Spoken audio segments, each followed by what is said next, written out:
Hey everybody, it's your boy Sir the Dragon, and welcome back to another edition of the Heavens Monsters podcast. Today we're going to cover November 6th of Smackdown 205 Live, and the following day on the 7th of Talking Smack. Make sure to like, subscribe, and hit that notification bell for more of the Heavens Monsters podcast with me and my brothers. Speaking of which, we got Andre Mitchell. Yo. And Mike Henry. Damn you bright, bro. If you're raping up, so the Heavens Monsters podcast, give me a hell yeah. Hell yeah. I said if you're raping up, so the Heavens Monsters podcast, give me a hell yeah. Hell yeah. There you go. Smackdown kicked off with the history, story, of whatever, Sasha Banks and Bayley. Yep, we started with the women's Smackdown title belt. Rematch from Hell in a Cell. Ultimately, this was a regular match. No hardcore rules.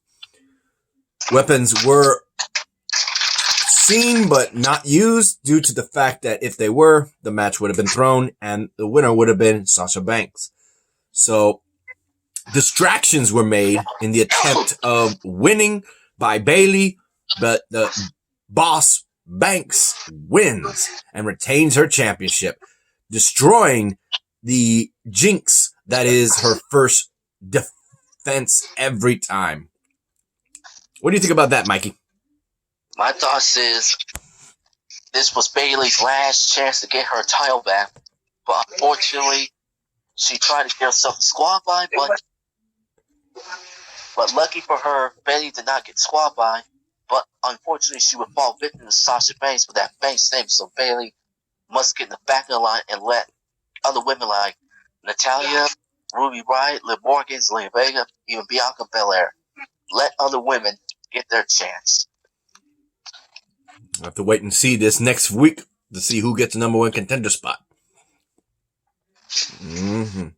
Andre, how do you feel about Banks defending her championship and beating Bayley once and for all?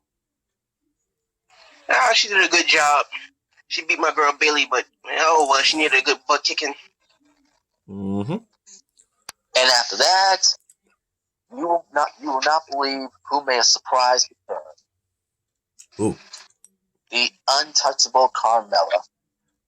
Yeah. We all thought it was going to have to wait till next week.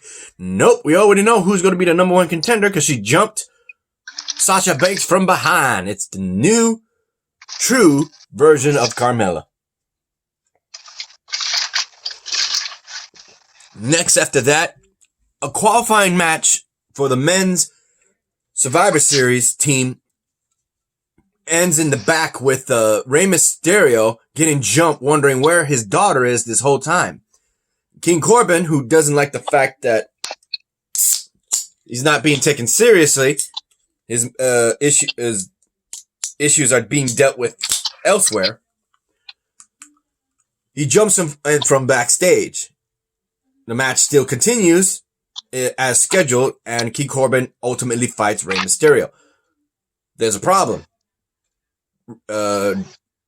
Dominic is there, as is Seth Rollins and Buddy Murphy and Aaliyah, and it's a fight on the outside that distracts Rey Mysterio. He tries to tell Aaliyah that they shouldn't be here, especially Buddy. So, in the end, it would be King Corbin who takes a distracted Rey Mysterio again and qualifies as the third man of Team SmackDown. After the commercial break, we get Seth Rollins meeting up with Buddy Murphy, and Buddy Murphy points to him and says, Messiah, disciple. He wanted to hear again. He heard it again. Buddy Murphy is back with Seth Rollins. Damn. And Aaliyah is mad. He said he's telling her that this is for the best. I don't know. Maybe he couldn't get an out from an in from Ray and Dominic, so he figured it'd be best just to be with Seth Rollins. Your thoughts, Mikey? Oh my God! I thought Rey Mysterio was going to be qualifying, but no. things went from bad to worse. It started with Rey Mysterio trying to get in touch with Aaliyah, but neither him or Dominic heard from Aaliyah. But then out of nowhere, King Corbin jumps on Rey Mysterio because their match is coming up. Because now you have to be thinking, is Rey Mysterio going to be 100%? Rey tried his best, but then here comes trouble. Aaliyah and Murphy. The distraction cost Rey Mysterio the victory, and just like that, Smackdown Xavier Seth Rollins is going to Survivor Series. Yep. That's what happened, yeah. I kind of cut ahead. I thought that came after the commercial break, but Buddy Murphy was out there with Seth Rollins' match. Poor Otis. He didn't get the job done thanks to the distraction of Murphy. Andre. Sergio. How do you feel knowing that both King Corbin and Seth Rollins qualify for Team SmackDown going into Survivor Series?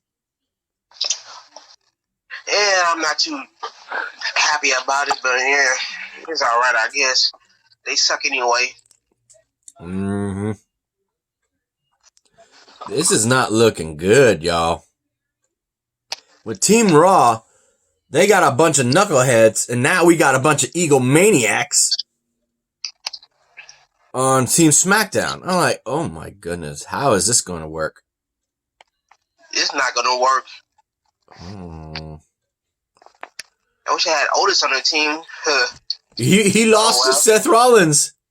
We'll get to that shortly. Oh, yeah. Next, Mikey? Next, let's mention Michael Cole sits down with the Freak Lars Sullivan as he brags about the importance of bullying in his life.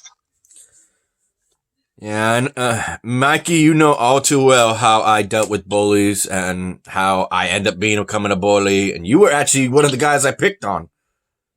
Back in Hollop. Back in middle school. And yet, I did something I was not proud of, and I felt worse than the bullies that I became worse. So I'm happy you still extended me as a friend, and that kind of helped me realize what I needed to do in my life. I don't know what was going through your head when I became a rookie. But from my perspective, what Lars Sullivan is doing is worse. He enjoyed picking on people. He didn't have a regret. He didn't have a means to pull back from. So it got worse and worse. He became a ruthless individual who just enjoyed other people's suffering. So the Freak is not just a making fun of name.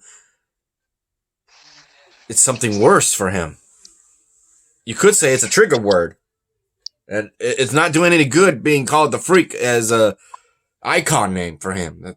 That does not help. Oh boy. And the thing, I was nominating him to take on Sami Zayn to become the new Intercontinental Champion to go up against Bobby Lashley. I still would like to see that, but oh boy. What are your thoughts on that, Mikey? Well, like I said, too much bullying.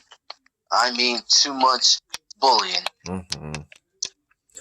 Andre, how do you feel about the Freak, Lars Sullivan, and his story of how he enjoys to see other people suffer?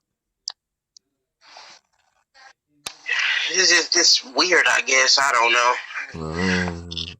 So, did he qualify for Team Raw or SmackDown?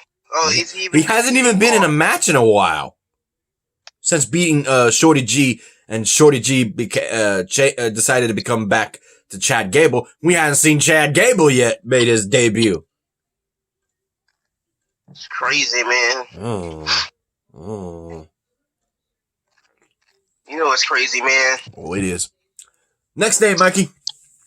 Let's talk about the women's qualifying match between Ruby Riott, Zelina Vega, and Natalya.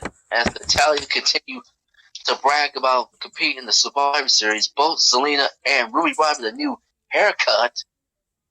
They all bragged about being in Survivor Series qualifying match, but all three women were fighting tooth and nail, back and forth. And just you thought Natalya had Zelina Vega tap out, Ruby Riott would snuck in with a second submission of her own and steal the pinfall. Not pinfall, submission.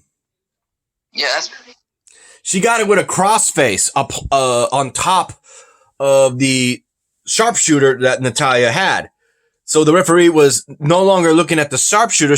He was looking at the crossface, in which case Natalya, right when she let go of the legs of Zelina Vega, Ruby Riott still had the crossface applied onto Zelina Vega, and that's when she tapped out immediately after Natalya let go.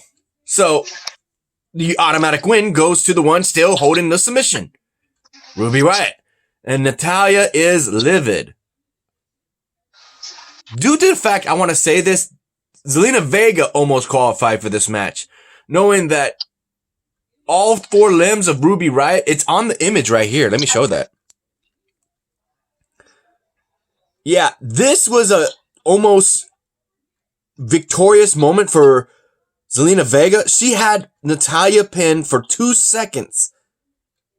If it was a third, she would have been the one to go at the expense of Natalya, but still, Natalya was the short end of the straw being used. Damn. Natalya's just trying to qualify for this Survivor Series. About to say SummerSlam. Both begin with S. But sadly to say, Natalya still has to qualify, which means chances are we're going to have another triple threat match with Liv Morgan, Natalya, and whoever else they can get, if not Zelina Vega. Probably Carmella or whatever. No, I don't think so. I don't think Carmella cares for this. If she does, that'll be a surprise. Or Bayley. Don't be surprised if it's Bayley. Maybe. You're right about that. Maybe. What do you think about that, Mikey? Oh, man. Like I said, if these three women find tooth and nail, but then from out of nowhere, Ruby Riott stole the victory from Natalya. How you feel about that, Andre?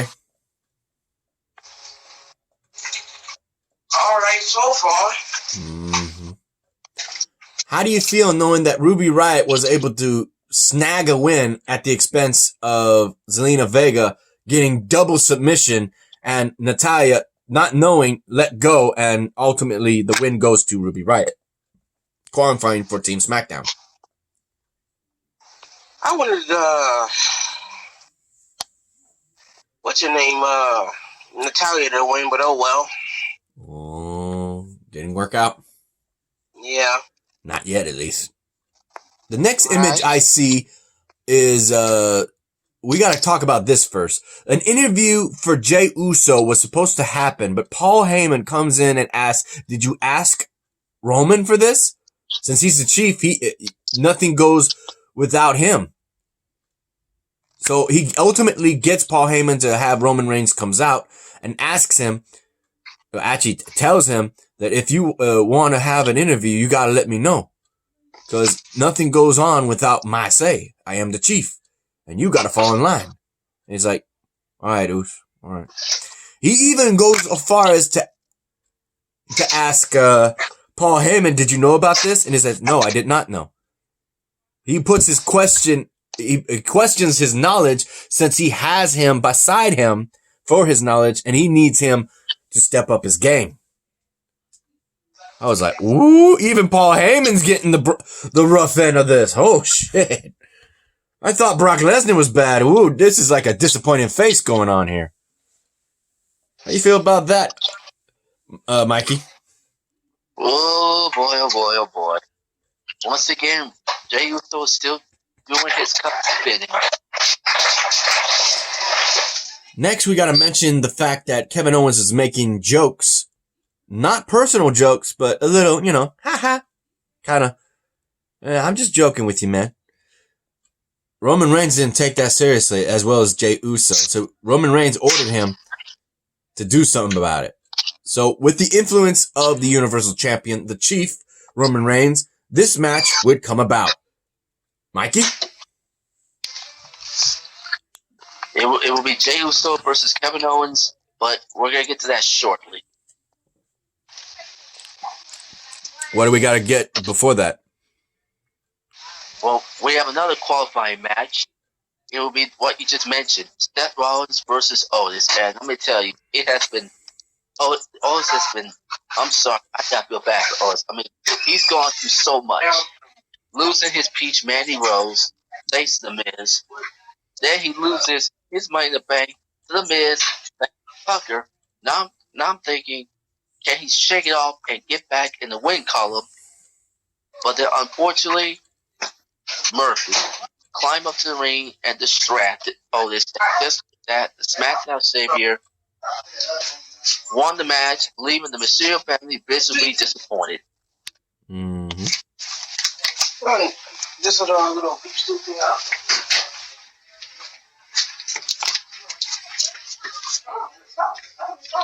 You okay, bro? Yeah, that was my mom. All right. No problem. Mom's the word. Yeah. All right, Mikey. Next, let's mention, before we mention Kevin Owens versus Jey Uso, let's mention the Street Profits look to get inside info on the New Day from Big E. Biggie didn't help him with that. He said, if you want to win, you got to have them on their backs and pin them for a 3 count. I was like, they were laughing, and Billy Kay comes in giving out their resume for any info they might need on Team Raw. It's like, we were on Team Raw with you. It's like, she no good right now. She no good. Billy Kay no good right now. She's trying to find work. She can't find no work. What's next, Mikey? And then finally, to wrap up, next you got Jey Uso unleashes a ruthless assault on Daniel Bryan. That's a playback. That's a playback. And now we're on to the final match, Jey Uso versus Kevin Owens. So this match ends with Kevin Owens losing due to the fact that Roman Reigns had a hand in helping by having his music play in the background, giving the distraction for Jey Uso to kick him and splash him and get the victory. And after that, Roman Reigns emerged to put his arm on his cousin's shoulder and raised the Universal title high in the air. I really don't like how that ended. I really don't. Well, my thoughts is Kevin Owens didn't deserve this. Mm-mm. But don't be surprised if he faces Roman Reigns at the next pay-per-view, which is coming up next month after Survivor Series. That'll be TLC Tables, Ladders, and Chairs match. Oh my. How about you, Andre? How do you feel knowing that Roman Reigns helped Jey Uso win against Kevin Owens just by playing his music? At least they staying together as family, but come on, man, that's wrong how they just do Kevin Owens like that? Yeah. It's messed up, you know. Yeah, I agree. Woof, woof, woof, woof. I hear the woof woof. Yeah, my brother's dog. It's an adorable dog. Little schnauzer dog. All right, Mikey. Look up the data for 205 Live. With that said, a shout out to our fellow brethren of the Heavens Monsters podcast. A shout out to Xavier Hill, Mike Henry, and Andre Mitchell. A link to their YouTube channels will be in the descriptions down below, as always. And a remaining shout out to Chris Petrie, T-Money, as well as Renee, Farrell, and Delvin. All right, we got it right here. We got 1, 2, 3.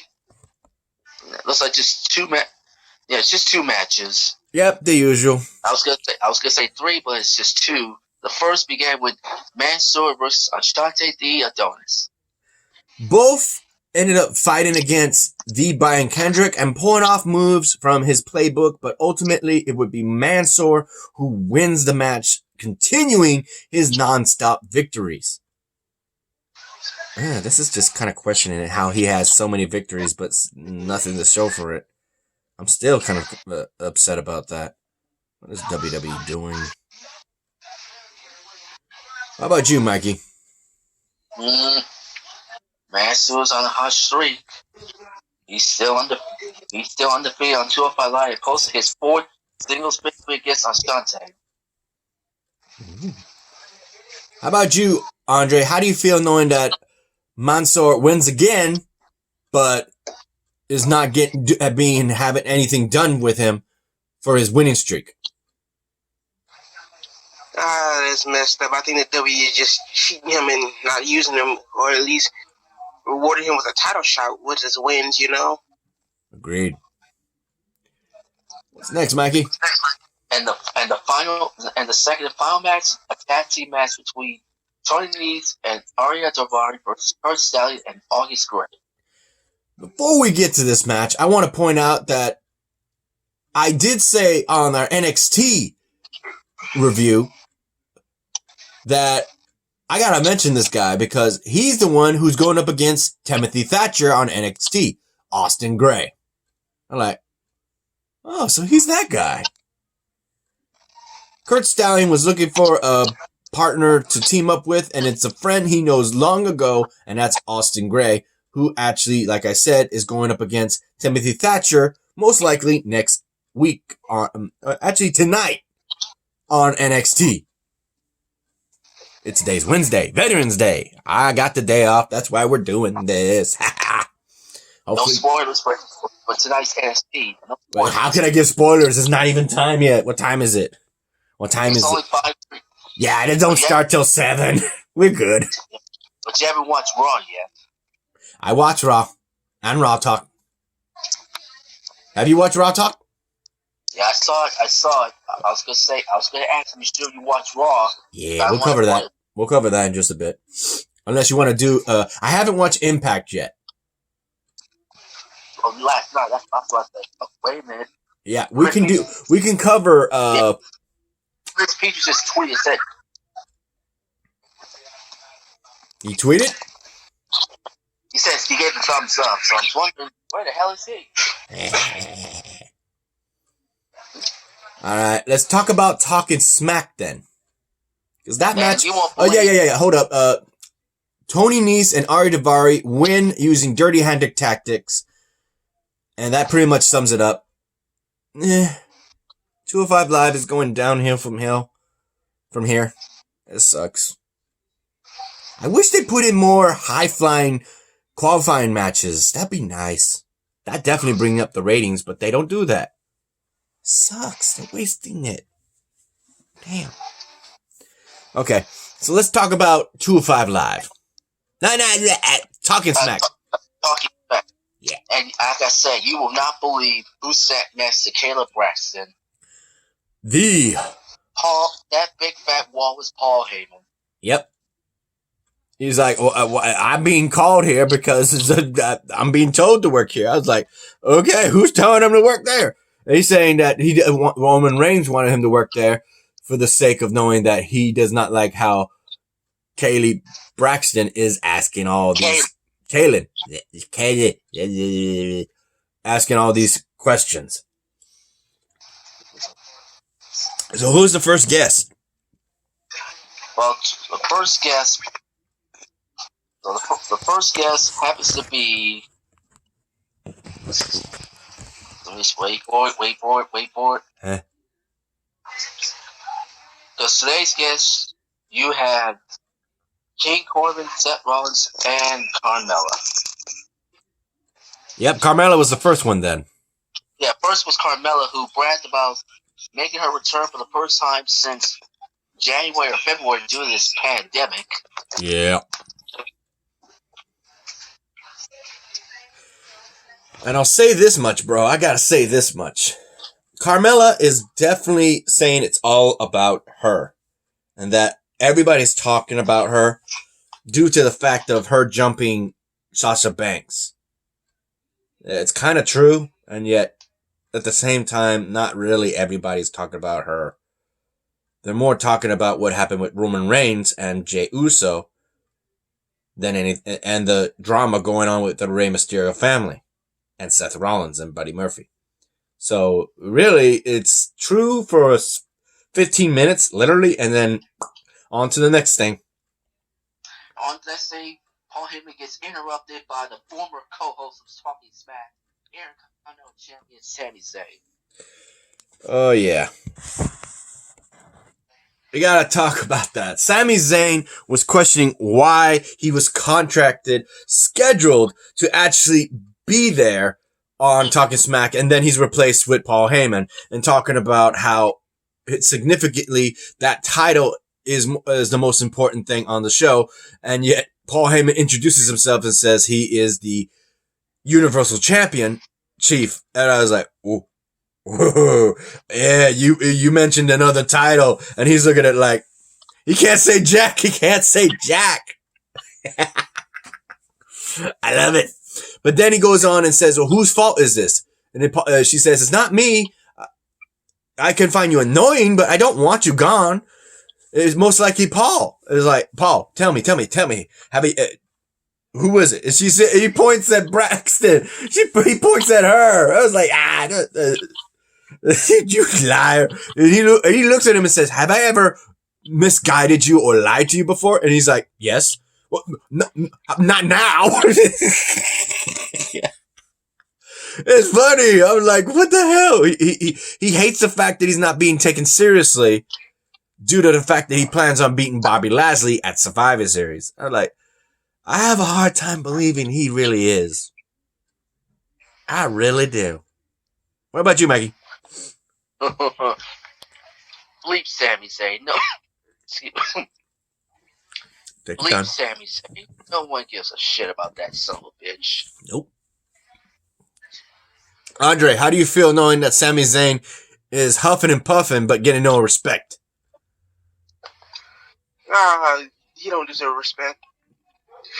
That loser. I mean, he's fine though. He don't need respect. I would like to get your loser. He'd be okay. I would like to get your 2 cents on this. Who do you think is going to win at Survivor Series with the middle belts? The United States Champion Bobby Lashley on Raw, or the Intercontinental Champion Sami Zayn on SmackDown? Don't care. Lashley is going to win, I think. Don't care. Just let Raw and SmackDown go. The only way Sami can win is it uses some dirty-handed tactic, which I might be pulling for because I'm Team Blue. Yeah.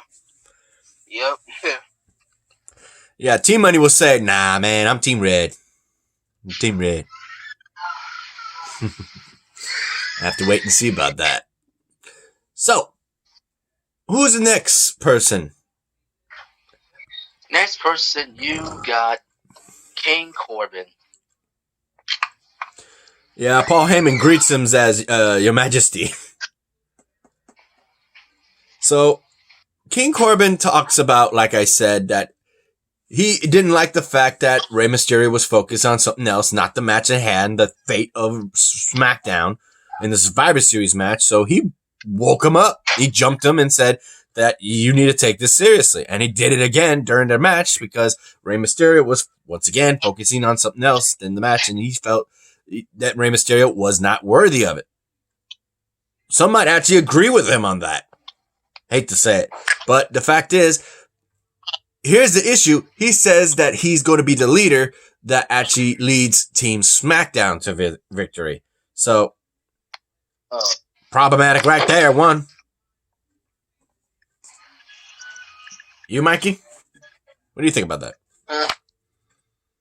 King Corbin. Bleep King Corbin. Bleep him too? Nope. Bleep him, because even though he's been running his mouth bragging about retiring Kurt Angle, win King, bleep him. Bleep him. Andre, your thoughts on King Corbin not caring about the Rey Mysterio family issues? Yeah, he rude. Yeah, but he's focusing on Team SmackDown. Yeah, I guess as long as he, I don't know, as long as he try to Chris is joining. help the team win, you know. Mm-hmm. Late to the party, huh, Chris? You home? I told you yeah, I'm right home. We're doing the podcast right now. You're in the recording. Yeah. Told you I was in Katy, Texas. Yeah, you're here for the last bit on Talking Smack. So next guest and final guest on Talking Smack would be Seth Rollins. Obviously, they talked a little bit on the fact that how do you feel about Rey Mysterio? Because this is his first time being on Talking Smack. So they question him, saying, how do you feel knowing that you're still having to deal with the Mysterio family? And how do you feel knowing that Buddy Murphy's with you again? And how do you feel knowing that you qualify for the Smackdown team? And yeah, he said that, yeah, it's a pain, but I will deal with them accordingly. I have Buddy Murphy with me. And the fact that Otis gave him one hell of a fight. You gotta act like you want to know how to drive. Okay, what the hell? Alright. And he said that himself, just like King Corbin, he said that he's going to lead SmackDown. I'm like, oh God. What do you think about that, Mikey? From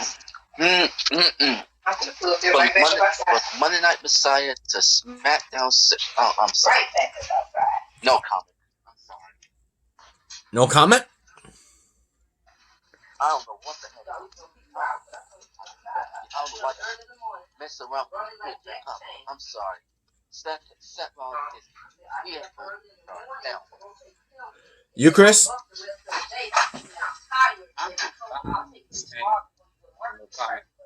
Okay. Andre.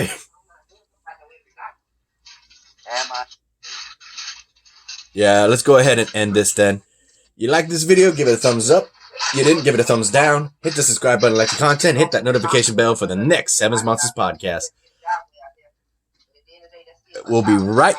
Tell Mikey. And bottom line, and we'll see you later. Recapping November 9th edition of Monday Night Raw and Raw Talk. Yeah, be right back.